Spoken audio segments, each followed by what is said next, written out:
আমার ভাইরা, আমার বন্ধুগণ, এই জন্য নবীজি বলেছেন, মেয়েরা যদি 4টি আমল করে, মেয়েরা যদি 4টি কাজ করে, জান্নাতের 8টি দরজা তার জন্য খুলে দেওয়া হবে। যে দরজা দিয়ে মন চায় সেই দরজা দিয়ে হাসতে হাসতে আল্লাহর জান্নাতে চলে যাবে। আমার ভাইরা, আমার বন্ধুগণ, গভীর মনোযোগ দেন আমার কথার দিকে। এই জন্য আল্লাহর নবী যখন মেরাজে গেলেন, জাহান্নাম কথা মনে আছে তো? এখান থেকে যখন গেলেন জাহান্নামে অধিকাংশ মেয়েরা 2টা কারণে বেশিরভাগ যাবেন। 1 নাম্বার, তারা বেপর্দা করবে।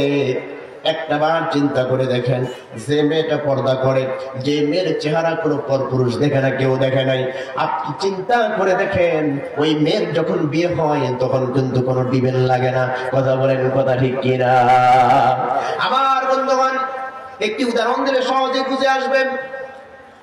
আপনি যখন মিষ্টি নেন, মিষ্টি খাওয়ার সময় আপনি লক্ষ্য করে দেখেন, মিষ্টিতে যখন মশা পড়ে, মাছি পড়ে, ধুলা পড়ে, ওই মিষ্টিটা কিন্তু আমরা এত সহজে খেতে চাই না। আবার যদিও দোকান থেকে কিনে খাই, খাওয়ার পূর্বে 1 গ্লাস পানি নেই, সেই পানিটাতে একটু সুব্বা দিয়ে ধুই। কথা পায় না, ধর না, মিষ্টিটা দিয়ে খাই।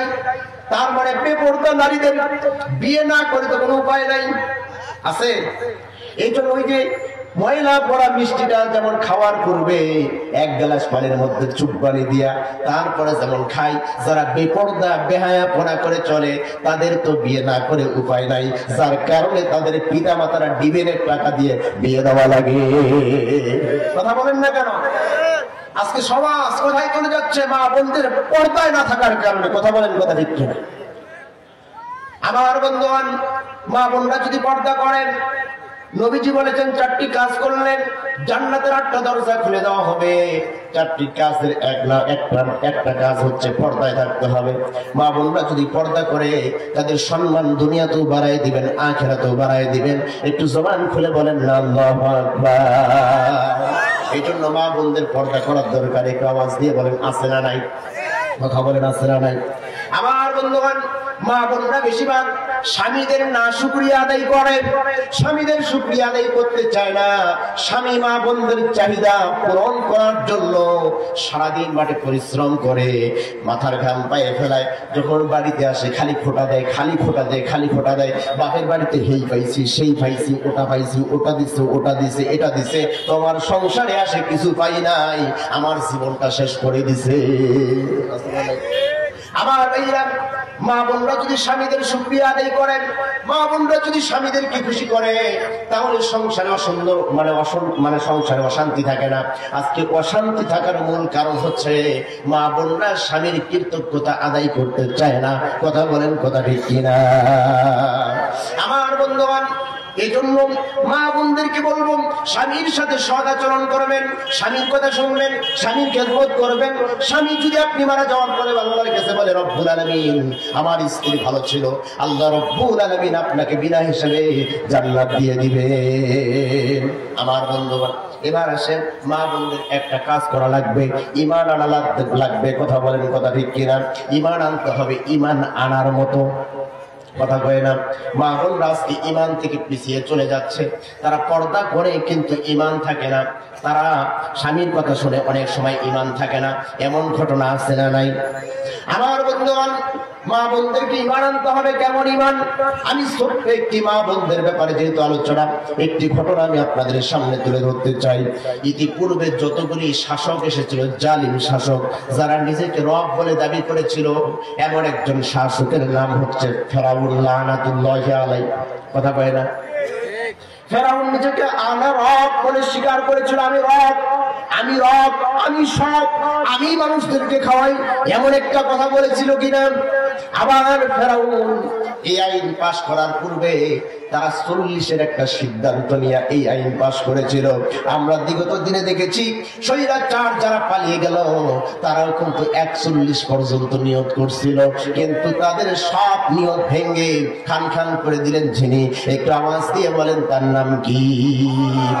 সেই ফেরাউন চেয়েছিল 40 বছর ক্ষমতা চালানোর পরে দাবি করেছিল আমার রব, আমি রব, আমাকে সিজদা করো, আমার বিধান মানো, আমার কথা শুনো। আমরাও লক্ষ্য করেছি তারাও এই সিদ্ধান্ত নিয়েছিল, যার কারণে আমাদের শিক্ষা প্রতিষ্ঠানগুলিকে নষ্ট করে দিয়েছিল। শিক্ষার মধ্যে সিজদা, শিক্ষার মধ্যে আল্লাহর সাথে শিরিক করা শিক্ষা দিয়েছিল, যেখানে আমাদের মূর্তির শিক্ষা দিয়েছিল, আমাদেরকে দেব দেবীর শিক্ষা দিয়েছিল। শিক্ষা প্রতিষ্ঠানগুলির ইসলামের সব শিক্ষাগুলিকে দূর করে দিয়েছিল। কথা বলেন, কথা ঠিক কিনা? আমার ভাইরা, আগামীতে যদি কোরআন আসে, কোরআন যদি সংবিধান হয়ে যায়, আগামীতে যত শিক্ষা আসবে সব শিক্ষার মধ্যে থাকবে কি? সকলে বলেন নাকি? কোরআন থাকবে। এই কোরআন মানুষকে সমাধান দিতে পারে, এই কোরআন মানুষকে জান্নাতের পথ দেখাতে পারে, এই কোরআন মানুষকে জাহান্নাম থেকে বাঁচাতে পারে। কথা বলেন, কথা ঠিক কিনা? আমার বন্ধুগণ, কথা লম্বা করতে চাই না। যখন এই ফেরাউন যখন নিজেকে রব বলে স্বীকার করেছিল, এই ফেরাউনের মায়ের মাথার চুল আশ্রিয়ে দেওয়ার জন্য একটি দাসী ছিল, যেই দাসীর নাম মুফাসসিরিনরা বর্ণনা করেছেন মাসিকা। এই মাসিকা ফেরাউনের মেয়ের মাথার চুল যখন আশ্রিয়ে দিচ্ছিলেন, এমন তো অবস্থায় হঠাৎ করে হাত থেকে তার চিরুনিটা পড়ে গেল। চিরুনি পড়ে গেল যখন, ইন্না লিল্লাহি, ওই মুসলমান মেয়েটা পড়ে নিল। ঠিক তখন ওই দাসী ছিল মুসার আল্লাহর প্রতি ঈমান আনার কারণে, ওই মুসার আল্লাহর প্রতি আল্লাহকে স্বীকার করে নিয়েছিল। যখন ইন্না লিল্লাহ করেছেন, ফেরাউনের মেয়ের রাগ উঠে গেছে। মাসিকা, তুমি কি বলতেছো? মাসিকা ডাক দিয়া বলতেছে, ও মালিকের মেয়ে, আমি তো আল্লাহর কথা বলেছি। ফেরাউনের মেয়ের রাগ উঠে গেল, তুমি কি আবার কোন আল্লাহর কথা বলো? আমার বাবা তো বড় আল্লাহ, আমার বাবা তো খোদা। এমন অবস্থায় ফেরাউনের মেয়ে যখন এই কথা বললেন, মাসিকা ডাক দিয়া বলেন, তোমার বাবা আমাকে সৃষ্টি করে নাই, তোমার বাবাকে সৃষ্টি করেছেন যিনি, আমাকে সৃষ্টি করেছেন তিনি, সেই রবের কথা আমি বলেছি। এই কথা শোনার সঙ্গে সঙ্গে ফেরাউনের কন্যার মাথায় রাগ উঠে গেল। ফেরাউনের কাছে যায় যখন নালিশ করলো, ও আব্বাজান, আপনার দাসী আপনাকে রব বলে স্বীকার করে না, মুসার আল্লাহকে রব বলে স্বীকার করেছে, আপনি শাস্তি দিবেন কিনা? ফেরাউনের রাগ উঠে গেল। ফেরাউনের ডাক দিয়ে বলতেছে, আমার লোকেরা, যাও মাসিকাকে ধরে আমার সামনে নিয়ে আসো। মাসিকাকে যখন ধরে সামনে নিয়ে আসা হলো, মাসিকাকে এবার ফেরাউন ডাক দিয়ে বলতেছে, ও মাসিকা, তুমি কি বলেছো? এখন সিদ্ধান্ত পরিবর্তন করতে পারো, আমাকে রব বলে স্বীকার করতে পারো। যদি আমাকে রব বলে স্বীকার করো, তোমার